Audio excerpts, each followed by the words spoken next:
Hello दोस्तों, नमस्कार। एक व्यक्ति में बहुत सारी प्रतिभाएं होती हैं। उन प्रतिभाओं का उपयोग करके निश्चय ही वह सफलता को हासिल कर सकता है। बावजूद इसके कुछ व्यक्ति सिर्फ और सिर्फ अपनी किसी एक प्रतिभा को लेकर ही जीवन पथ पर आगे बढ़ते हैं, जो कि सही भी है। लेकिन इस ब्रह्मांड में, इस संसार में बहुत सारी प्रतिभाएं उनके पास और भी हैं, जिनको लेकर वह आगे जीवन पथ पर बढ़ सकता है, अग्रसर हो सकता है। हम में प्रतिभाओं की कमी नहीं है। हम में बहुत सारी स्किल्स हैं, बहुत सारी एबिलिटीज़ हैं, लेकिन हम सिर्फ और सिर्फ एक ही एबिलिटी के बारे में सोचते हैं। एक सिंगर जिसको बहुत अच्छे से सिंगिंग आती है, वह हमेशा सिर्फ गायन के बारे में सोचता है, सिंगिंग करने के बारे में सोचता है। एक डांसर जिसे डांस अच्छा आता है, वो हमेशा अपने सिर्फ डांस स्किल को इम्प्रूव करने के बारे में सोचता है। ये सही है, लेकिन उस सिंगर और उस डांसर में दूसरी भी प्रतिभाएं हैं, जिसको ज़रूरत पड़ने पर इस्तेमाल किया जा सकता है। लेकिन हम सब अपने एक ही स्किल को लेकर, अपनी एक ही एबिलिटी को लेकर आगे बढ़ते हैं। हमको लगता है कि हमारा जो कंफर्टेबल जोन है, हम उसी में खुश हैं। लेकिन किसी कारणवश अगर आपका वो कंफर्टेबल जोन आपके पास ना रहे, तो आप क्या करोगे? चलिए एक कहानी सुनते हैं इसी कंफर्टेबल जोन पर। दो राजा थे, आपस में बहुत ही ज़्यादा घनिष्ठ मित्र थे। उनकी दोस्ती जो है बहुत प्रसिद्ध थी लोगों के बीच। उन दोनों राजाओं की एक आदत थी, किसी न किसी बहाने से वो एक दूसरे को उपहार दिया करते थे। एक बार पहले राजा ने दूसरे राजा को एक उपहार दिया। उस उपहार में दो बाज थे। ये दोनों बाज को लेने के बाद दूसरा राजा अत्यंत प्रसन्न हुआ। उसने अपने मित्र को धन्यवाद किया और दोनों बाज को अपने महल में ले जाकर उसके लिए एक ट्रेनर अपॉइंट किया। उस ट्रेनर ने उन दोनों बाजों को तरह तरह की उड़ने की तरीके बताए। दोनों बाजों को बहुत अच्छे से ट्रेंड किया और कुछ ही दिनों बाद वह ट्रेनर दोनों बाजों को लेकर राजा के पास पहुंचा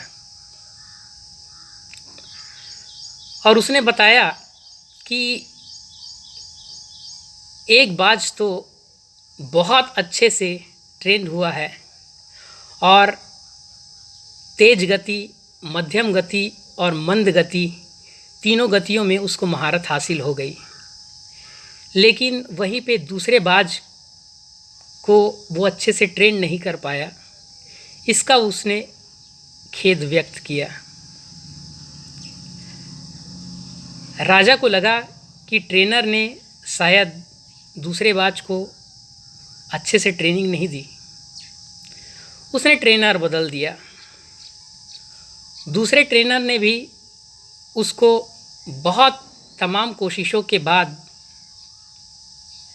उस पर अपनी असमर्थता जाहिर की।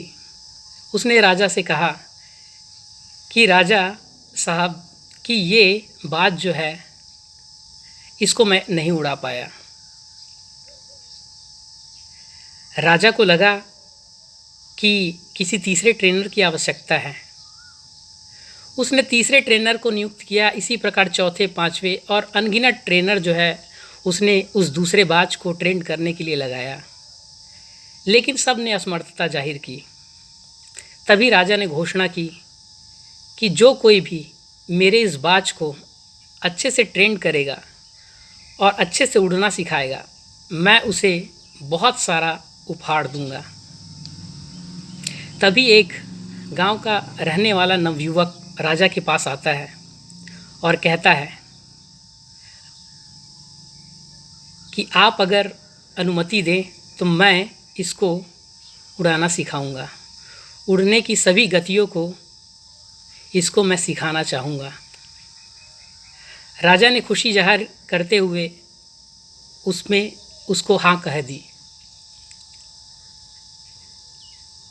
तब उस नवयुवक ने उसको 1 महीने बाद राजा के पास वह वापस लेकर आया और राजा साहब को कहा कि अब ये बाज जो है वह हर गति का ज्ञाता है।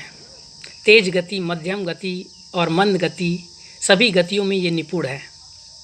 राजा अत्यंत प्रसन्न हुआ और उपहार देते वक्त उसने उससे पूछा कि ऐसा तुमने क्या किया कि ये बाज तमाम ट्रेनर लोगों के ट्रेनिंग से भी उड़ नहीं पाया और तुम्हारे छोटे से प्रयास में ये उड़ गया। उस गांव के नवयुवक ने राजा को कहा कि यह तो बहुत आसान था, मैंने उस बाज के रहने वाले पेड़ को ही काट दिया। राजा को बड़ा आश्चर्य हुआ, लेकिन वह बहुत खुश भी हुआ